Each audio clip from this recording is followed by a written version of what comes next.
আজকের সন্ধ্যাটাই ছিল অন্যরকম। আমরা বন্ধুরা মিলে সোজা গিয়ে হাজির হলাম জামালদি বাস স্ট্যান্ডে। চারপাশের সেই চেনা ব্যস্ততা, গাড়ির শব্দ আর ধুলাবালির মাঝে আমাদের আড্ডাটা ছিল একদম ফাটাফাটি। পেটে একটু ক্ষুধা লাগতেই আমরা আর দেরি করলাম না, সোজা রাস্তার পাশে ফুটপাতেই বসে পড়লাম। এরপর অর্ডার করলাম স্পেশাল টক ঝাল চটপটি। এক চামচ মুখে দিতে দিতেই জিভ বলে দিল অসাধারণ স্বাদ হয়েছে। কারা এই জামালদি স্ট্যান্ডে এসে চটপটি খেয়েছেন অবশ্যই কমেন্টস করে জানাতে পারেন। মুখে দিতেই কি স্বাদ, যেন কলিজাটা জুড়াইয়া গেল। চটপটি খেতে চলে চলে আসেন কোথায়? জামালদি। অনেক দিনের পর আড্ডা, শুধু চটপটি খেয়ে কি আর আমাদের নেশাটা মিটে? মন তো তখনও চাচ্ছে আরো কিছু। তাই সবাই মিলে একসাথে প্ল্যান করলাম এই আড্ডাটা এখানেই শেষ না, আরো লম্বা করতে হবে।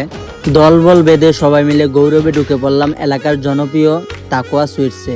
জাস্ট একটু চারপাশটা দেখেন, একদম গোছানো পরিপাটি, যেন একটা সুপার শপে ঢুকে পড়ছি। আসলেই কিন্তু এটা সুপার শপের মতন। বন্ধু আমার হাই দিয়ে দিল দর্শকদের উদ্দেশ্যে।